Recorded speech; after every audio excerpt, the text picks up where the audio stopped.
Hi everyone, this is Nectaria again with Sophistication, and I'm here to show you a soap that didn't work out the way I planned. Is that how I start all my videos? As you may know from watching some of my other videos, I am an actress and I like to do soaps that kind of commemorate the show that I'm working on.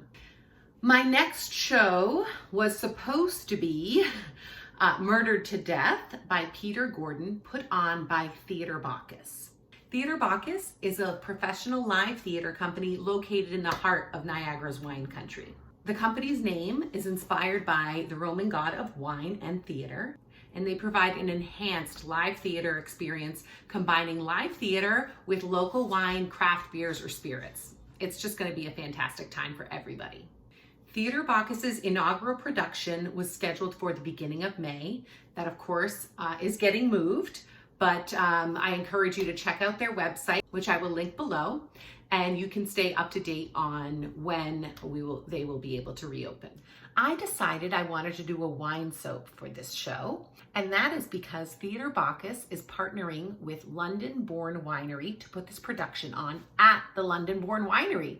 So I went and got a bottle of Chardonnay from London Born Winery and decided to put that in the soap that I was making for this show. I had a lot of plans for this. It was a very complex design. It didn't work out the way I planned. I'll talk about that in the video, but come on in and I'll show you how I made this soap.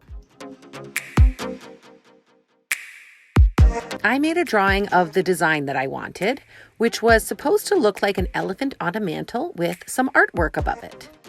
Stay tuned and you'll see what actually came out of this. Anyhow, here is my frozen Chardonnay, which I had boiled down to get rid of a lot of the alcohol. And then I'm adding lye to this to create my lye solution. So adding lye to this actually heats it up a lot, which is why I have to freeze the wine first.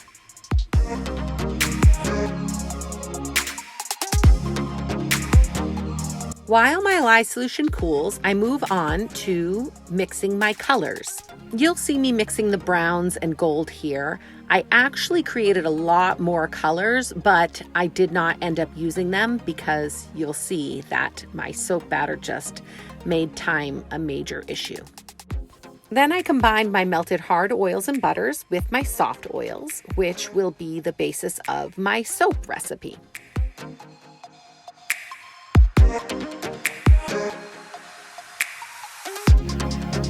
My lye solution has cooled to room temperature, so I add it to my oils and get ready to stick blend.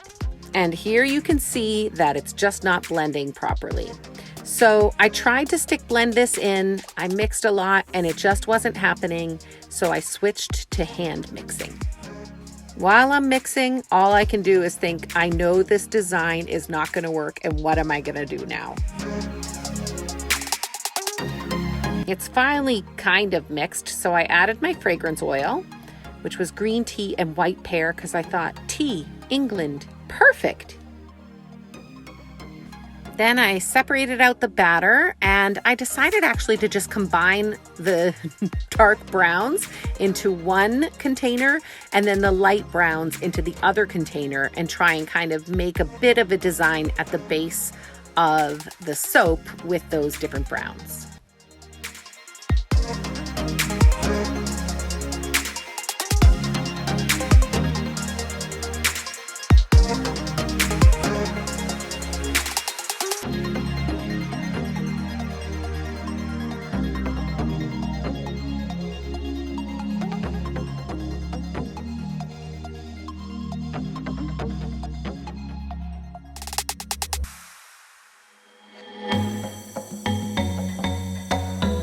I then used a hanger swirl tool to try and kind of mix some of those colors together to get gradations of the brown within the base of that soap.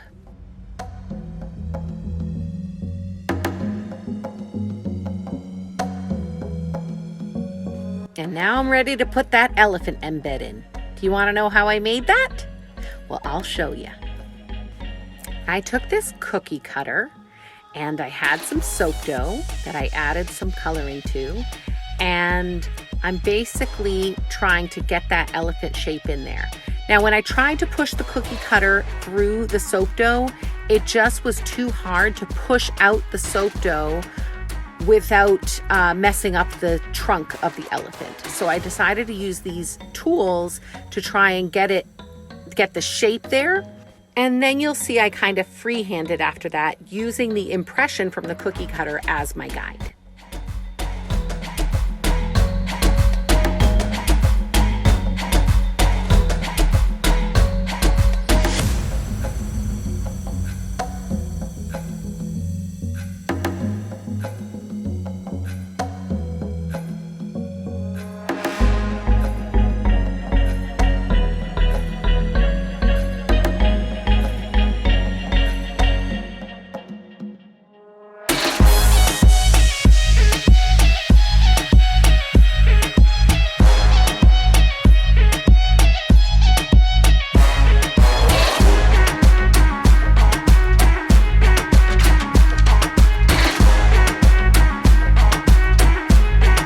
When I'm satisfied with the shape of my elephant, I put a little bit of some distilled water on each end of the two elephants, and then I kind of try and squeeze the two together so that they can stay together.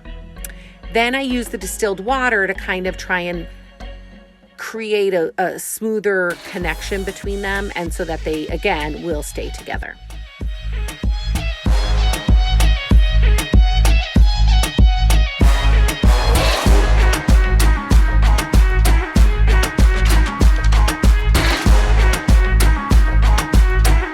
Then I repeat this process many more times to create a column of elephants that can fit into my mold.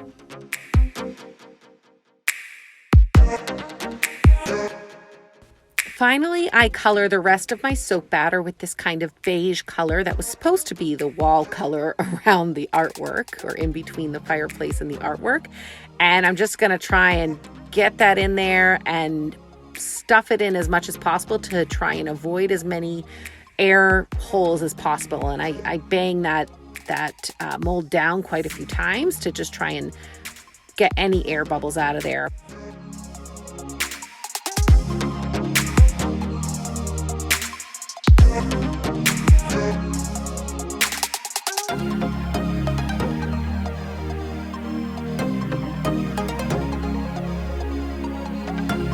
I decided to do a textured top, and so I was just kind of playing around with the spoon trying to figure out what a good top might be. And the last step, I decided to do a little bit of a mica drizzle on top of the soap.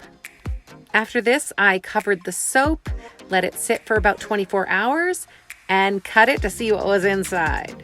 So it's not as elaborate as my original plan, but I actually think it's pretty cute. Looks like an elephant walking around outside. Let me know what you think. Leave a comment in the box below and I'll be sure to get back to you. If you like this video, please click the thumbs up. And if you want to see more of my videos, hit the subscribe button. I do try and release a new video every week. Thanks for watching and have a wonderful day.